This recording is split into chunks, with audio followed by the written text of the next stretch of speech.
Welcome dear रॉकर्ड्स। आज हम देखेंगे 2022 में रिलीज हुई मलयालम एक्शन थ्रिलर मूवी जिसका नाम है कापा। मूवी की शुरुआत में सड़क पर आग दिखाई देती है और एक कार का एक्सीडेंट हुआ होता है। कार से एक आदमी उतरता है जिसका नाम है आनंद। वो किसी को कॉल करके बताता है कि मैं आ रहा हूँ। अब अगले सीन में कुछ महीने पहले का सीन दिखाते हैं जहाँ पर आनंद अपनी पत्नी बिनू के साथ हॉस्पिटल आया हुआ है। उसकी पत्नी प्रेग्नेंट है। डॉक्टर बताती है कि बिनू उस सदमे से बाहर आ गई है और उसकी मेंटल हेल्थ भी अच्छी है, इसलिए डिलीवरी में कोई प्रॉब्लम नहीं होगी। लेकिन आपको बच्चा चाहिए या नहीं, इसका फैसला आप दोनों को करना है। फिर दोनों घर आ जाते हैं। कुछ ही देर में एक पुलिस ऑफिसर आता है और दोनों का पूरा नाम पूछता है। आनंद अपना नाम आनंद अनिरुद्ध बताता है और बिना अपना पूरा नाम बिनू विक्रम बताती है। अब ये नाम सुनकर पुलिस ऑफिसर शॉक होकर पूछता है, क्या बिजू विक्रम तुम्हारा भाई है? बिनू हाँ में जवाब देती है। अच्छा, तो उस घटना के वक्त तुम्हारी उम्र क्या थी? बिनू कहती है कि उस वक्त मैं 12th में पढ़ रही थी। अब पुलिस ऑफिसर आनंद से कहता है कि शाम को मुझसे अकेले में मिलो। ये कहकर वो चला जाता है। तभी एक फ्लैशबैक में दिखाते हैं कि बिनू के भाई बिजू को कोटा मधु नाम के गैंगस्टर के आदमी मार डालते हैं। बिनू अपने भाई के पास जाकर बहुत रोती है और उस गैंगस्टर को देखती है। अब प्रेजेंट में दिखाते हैं तो आनंद पुलिस ऑफिसर से मिलता है। वो पूछता है कि तुम अपनी पत्नी से पहली बार कब मिले थे? सर, मैं और बिनू बेंगलोर में एक साथ काम करते थे, फिर हम शादी करके त्रिवेंद्रम आ गए। क्या शादी से पहले तुमने उस लड़की के बारे में जानने की कोशिश नहीं की? ये सुनकर आनंद हैरान हो जाता है और पूछता है कि सर, आप ऐसा क्यों पूछ रहे हो? तभी पुलिस ऑफिसर बताता है कि कई साल पहले इस शहर में गैंग वॉर्स होते रहते थे। दरअसल हमारे स्टेट में कापा नाम का एक कानून है जिसे गुंडा एक्ट भी कहते हैं।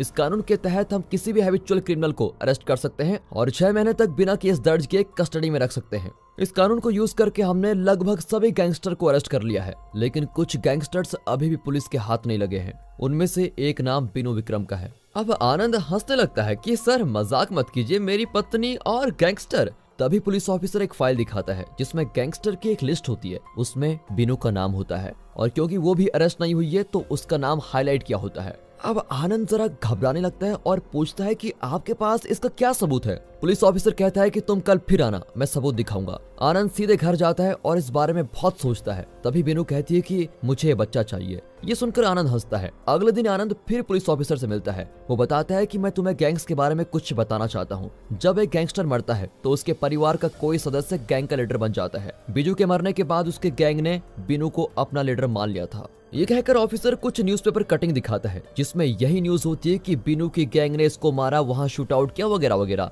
अब ये सब देखकर आनंद कैपिटल क्राइम नाम के उस न्यूज़पेपर के पब्लिशर के बारे में पूछता है। उसे पता चलता है कि न्यूज़पेपर चलाने वाले का नाम लतीफ है जो बिनू के घर के पास ही रहता है। लतीफ की एक दीदी है और दीदी के बेटे का नाम नजीर है जो खुद एक गैंगस्टर है। गैंगस्टर कोटा मधु नजीर और बिजू को मार डालने की कोशिश कर रहा था, लेकिन नजीर उससे बचकर गल्फ चला गया। बिजू कोटा मधु के हाथ लग गया और उसने बिजू को चाकू से काट डाला। बिजू के मरने के बाद उसके गैंग ने बिजू की बहन बिनू के नाम पर खून खराबा, ड्रग्स डीलिंग्स वगैरह काफी कुछ किया। इसी वजह से बिजू और कोटा मधु के गैंग्स के बीच हमेशा गैंग वॉर चलती रहती है। लतीफ और कोटा मधु के बीच गहरी दुश्मनी थी। कोटा मधु बहुत ही खतरनाक गैंगस्टर है और अगर उसे पता चला कि तुम्हारी पत्नी बिजू की बहन है तो वो तुम दोनों को मार डालेगा। अगर तुम्हें अपनी और अपनी पत्नी की जान प्यारी है तो तुम कोटा मधु की पत्नी परमिला से मिलो जो कि एक कलेक्टर है। अब आनंद सीधे परमिला से मिलने जाता है तो कोटा मधु के 2 गुंडे कहते हैं कि हम तुम्हें कलेक्टर के पास लेके जाएंगे। ये कहकर वे आनंद को कार में एक जगह लेके जाते हैं। यहाँ एक आदमी पूछता है कि तुम कौन हो और परमिला से क्यों मिलना चाहते हो?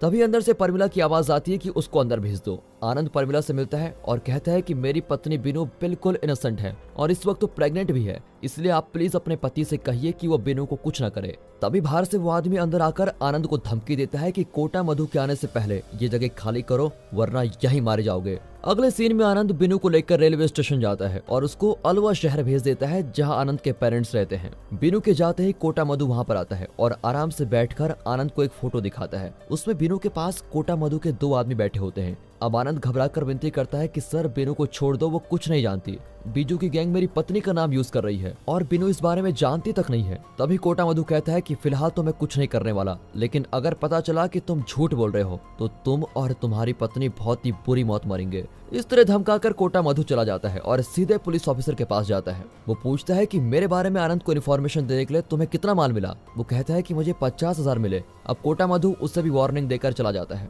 कोटा मधु एक गैंगस्टर ही नहीं बल्कि त्रिवेंद्रम में रेल और मिट्टी सप्लाई करने वाला कॉन्ट्रैक्टर भी होता है। उससे रेत खरीदने के लिए एक आदमी आता है, लेकिन अपने साथ अपनी गैंग को भी लेके आता है और बहुत ही कम दाम में रेत मांगता है। और फिर कोटा मधु के आदमी उसके गैंग वालों को मार गिराते हैं। तभी उस आदमी का पिता जिसका नाम सुसाई है वो आकर माफी मांगता है कि मेरे बेटे ने अनजाने में लड़ाई कर दी है, आप जो दाम बोलेंगे मैं उसी को देने को तैयार हूँ। अब मौके का फायदा उठाकर कोटा मधु उसे ज्यादा दाम पर रेट बेच देता है और वहां से चला जाता है।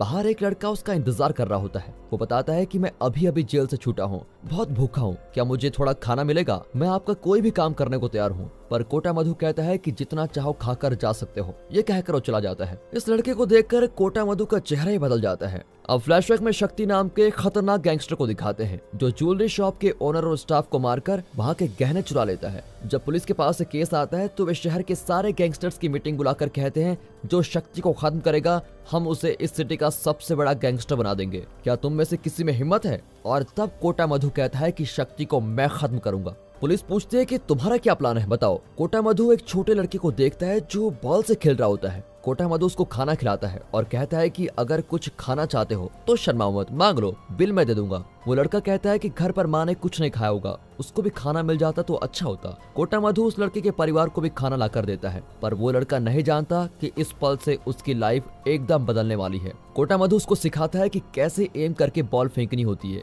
जो कि ठीक टारगेट पर लगे। फिर पुलिस शक्ति को अरेस्ट कर लेती है और कोर्ट लेके जाती है। तभी कोटा मधु उस लड़के के हाथ में बॉल जैसा दिखने वाला बॉम्ब देकर शक्ति के सर पर एम करने को कहता है। वो लड़का ठीक एम करके शक्ति के सर पर बॉम्ब फेंकता है और शक्ति स्पॉट पर ही मर जाता है। इस वजह से वो लड़का अरेस्ट हो जाता है और जेल भी जाता है। ये वही लड़का है जो जेल से छूटकर कोटा मधु से मिलने आया है। यहाँ कोटा मधु का साथी कहता है कि तुम उस लड़के को भूल जाओ। कोटा मधु बहुत ही गिल्टी फील करता है कि एक छोटे बच्चे की भूख का फायदा उठाकर मैंने उसकी लाइफ बर्बाद कर दी है। ये पाप करके ही मैं इतना बड़ा डॉन बन गया हूँ। ये बात मुझे मेरी मौत तक मुझको काटती रहेगी। अब घर आकर कोटा मधु खूब पीता है। उसकी पत्नी परमिला उसको पीने से मना करती है और कहती है कि अगर तुम मुझे मेरे घर से भगा कर ना लाए होते तो आज तुम्हें गैंगस्टर ना बनना पड़ता। तुम्हारी इस हालत के लिए मैं भी जिम्मेदार हूँ। अब फ्लैशबैक में कोटा मधु के भाई को दिखाते हैं। दरअसल कोटा मधु और परमिला ने लव मैरिज की थी और इस वजह से परमिला के घर वाले बहुत गुस्से में थे। उनके आदमी ने कोटा मधु के भाई को मार डाला था और एक आदमी ने उसकी उंगली काटकर उसकी अंगूठी अपने हाथ में पहन ली थी।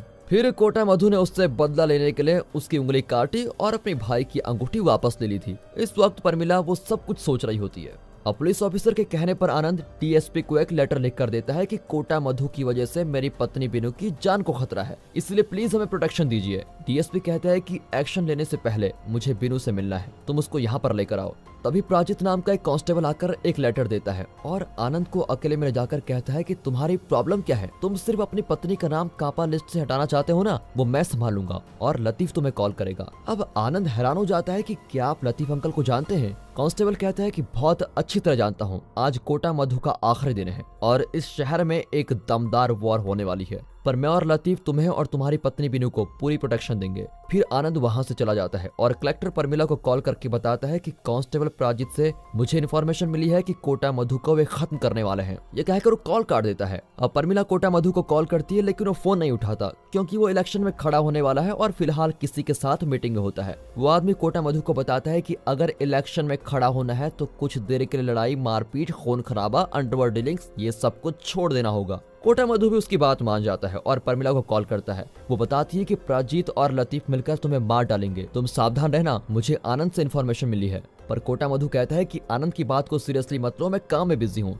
ये कहकर वो अपनी कार में कहीं जा रहा होता है। तभी बाइक में कुछ आदमी कोटा मधु को मार डालने के लिए आते हैं। दूसरी ओर उसी वक्त लतीफ कैपिटल क्राइम न्यूज़पेपर का फ्रंट पेज छाप रहा होता है कि कोटा मधु मारा गया। लेकिन यहाँ कोटा मधु कार में बैठे बैठे उन आदमियों पर अटैक करता है और उन्हें खत्म कर देता है। ये जानकर लतीफ और प्राजित बहुत गुस्से में होते हैं। अब कोटा मधु को यकीन हो जाता है कि आनंद सच कह रहा था। वो आनंद को घर बुलाता है और कहता है कि मुझे इस अटैक के बारे में इन्फॉर्मेशन देने के लिए बहुत बहुत शुक्रिया। तुम और तुम्हारी पत्नी इस शहर में मत रहो, ये तुम दोनों के लिए बहुत ही खतरनाक जगह है, तुम कहीं और जाकर खुश रहो। फिर कोटा मधु लतीफ से मिलता है और चेतावनी देता है कि इस बार तो तुम्हें जिंदा छोड़ रहा हूँ क्योंकि इलेक्शन सर पर है, लेकिन अगली बार मुझे मारना चाहो तो ठीक से काम पूरा करना, क्योंकि अगर अगली बार मैं जिंदा बच गया तो तुम और तुम्हारा दोस्त प्राजीत जिंदा नहीं बचोगे। ये कहकर वो चला जाता है। अब लतीफ पास्ट के बारे में सोचता है और फ्लैशबैक में दिखाते हैं कि लतीफ, उसकी दीदी का बेटा नजीर, बिजू और बिनू एक ही घर में बहुत खुश रहते हैं। लेकिन जब से कोटा मधु ने बिजू का खून किया था तब से इनके परिवार की खुशी चूर चूर हो गई थी। कोटा मधु के डर से नजीर भी गल्फ चला गया था। इसी बीच लतीफ की दीदी की सेहत बहुत खराब हो गई थी। इस वजह से बिनू बहुत ही स्ट्रेस रहती थी। प्रेजेंट में दिखाते हैं तो आनंद लतीफ से पूछता है कि आपने बेवजह बिजू की गैंग की हरकतों के लिए बिनू का नाम क्यों इस्तेमाल किया। इस पर लतीफ कहता है कि अगर यही तुम्हारी प्रॉब्लम थी तो मैं बिनू का नाम कापा लिस्ट से हटा देता हूँ, लेकिन उसके लिए तुमने कोटा मधु को इन्फॉर्मेशन क्यों दी कि हम उसे मारने वाले हैं। खैर तुम और बिनू शहर छोड़कर चले जाओ, यही तुम्हारे लिए अच्छा होगा। अब आनंद और बिनू आनंद के गांव चले जाते हैं। कुछ महीने बाद बिनू का बच्चा होता है। उसके नामकरण फंक्शन में लतीफ आता है और बिनू सोचती है कि आनंद लतीफ से पहली बार मिल रहा है और कहती है कि ये लतीफ अंकल हैं। फंक्शन के बाद लतीफ आनंद से अकेले में मिलता है और एक बात बताता है। फ्लैशबैक में दिखाते हैं कि लतीफ की दीदी मर गई थी और उसका बेटा नाजिर जो गल्फ में है वो अपनी माँ की चिता को आग देने के लिए आना चाहता था, लेकिन अगर वो यहाँ आता तो कोटा मधु उसको मार डालता। इसी डर से लतीफ और प्राजीत ने नजीर के लिए पुलिस प्रोटेक्शन मांगी थी। पुलिस ने हाँ भी कर दी थी और नजीर गल्फ से वापस भी आ गया था, लेकिन एयरपोर्ट पर कोटा मधु के आदमियों को देखकर पुलिस को लगा कि वे नाजिर को मार डालने वाले हैं, इसलिए नाजिर की जान बचाने के लिए उन्होंने उसको वापस गल्फ भेज दिया। नाजिर अपनी माँ को आखिरी बार भी नहीं देख पाया था। इसी वजह से लतीफ और प्राजीत को कोटा मधु पर बहुत गुस्सा आया था और वे किसी तरह उसको खत्म करना चाहते थे। दूसरी ओर रेत के कॉन्ट्रैक्ट के मामले में सुसाई को भी कोटा मधु से दुश्मनी थी, इसलिए लतीफ, प्रजीत और सुसाई तीनों ने मिलकर कोटा मधु को मारने का एक प्लान बनाया था। अब इन तीनों के आदमी कोटा मधु और उसकी फैमिली पर अटैक करते हैं, लेकिन कोटा मधु के लोग उन्हें मार भगाते हैं। अब कोटा मधु प्राजीत और सुसाई के घर जाकर उनको वार्न करता है। आखिर वो लतीफ के पास जाता है और वहाँ के सारे न्यूज़पेपर्स जला डालता है। वो कहता है कि इलेक्शन के बाद मैं तुम तीनों को खत्म कर दूंगा।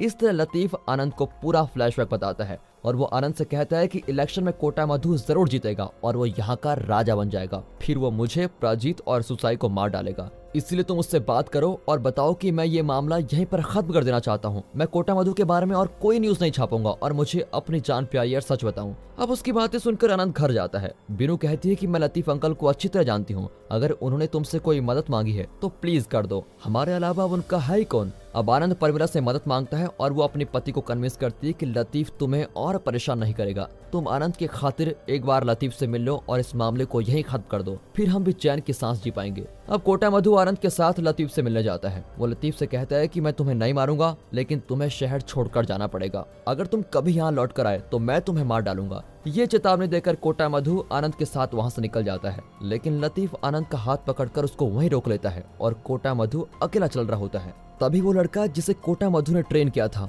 वो उसके पीछे बॉल लिए खड़ा होता है और कहता है कि आप पर बॉल फेंकने के लिए लतीफ अंकल ने मुझे बिरयानी खरीद कर दी थी। ये कहकर वो हंसने लगता है और कोटा मधु पर बॉल फेंकता है। कोटा मधु भी अपनी जगह से नहीं हिलता और ना ही बचने की कोशिश करता है। कोटा मधु ने इस लड़के की जिंदगी को गलत दिशा देकर उसके साथ बहुत बुरा अन्याय किया था, इसीलिए अब कोटा मधु उसकी सजा स्वीकार करने को बिल्कुल तैयार होता है। लड़का बॉल फेंकता है जो कि एक बम है और विस्फोट में कोटा मधु स्पॉट पर ही मर जाता है। ये देखकर आनंद बहुत रोता है कि मेरी वजह से कोटा मधु इस तरह मर गया, मुझे यहाँ इसको लाना ही नहीं चाहिए था। वो लतीफ को कोसता है कि वो आदमी मुझ पर विश्वास करके यहाँ पर आया था, लेकिन आपने उसको मार डाला और मुझे भी धोखा दिया। ये कहकर वो फूट फूट कर रोता है और कार का एक्सीडेंट ही कर देता है। फिर कार से बाहर निकलकर वो परमिला को कॉल करता है और कहता है कि मैं इस बारे में कुछ नहीं जानता, आप मुझे कोई भी सजा दीजिए, मैं स्वीकार कर लूंगा, लेकिन मैं कोटा मधु के मृत शरीर को देखने जरूर आऊंगा। ये कहकर वो कोटा मधु के घर जाता है और परमिला भी जानती है कि आनंद इनोसेंट है, इसलिए वो आनंद से कहती है कि जल्दी यहाँ से चले जाओ और इस शहर में कभी वापस मत आना।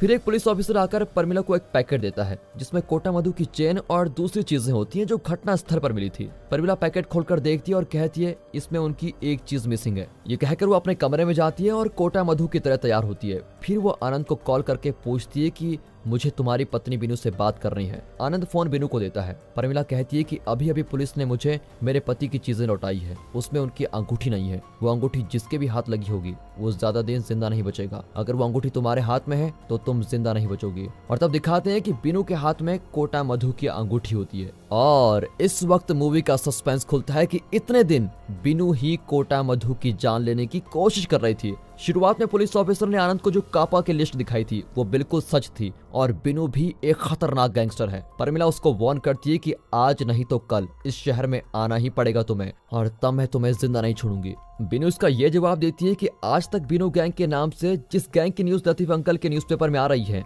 वो सिर्फ कल्पना थी, लेकिन अब वो सच में बीनू की गैंग होगी और मैं उस शहर में वापस जरूर आऊंगी। मैं भी देखना चाहूंगी कि आप जिंदा कैसे बचती हैं और ये गैंग वॉर कभी रुकने नहीं वाली। ये पीढ़ी दर पीढ़ी यूं ही चलती रहेगी। इसी मैसेज के साथ दोस्तों ये मूवी यहाँ पर खत्म होती है। दोस्तों कैसी लगी ये गैंगस्टर मूवी कमेंट्स में जरूर बताइएगा, और अगर ये मूवी आपको पसंद आई हो, वीडियो अच्छी लगी हो, एक्सप्लेनेशन अच्छा लगा हो, वीडियो को लाइक कीजिएगा, चैनल को सब्सक्राइब कर दे। बाकी मिलते हैं ऐसी मजेदार मूवीज के साथ, तब तक के लिए गुड बाय, अपना ख्याल रखेगा and finally thanks for watching.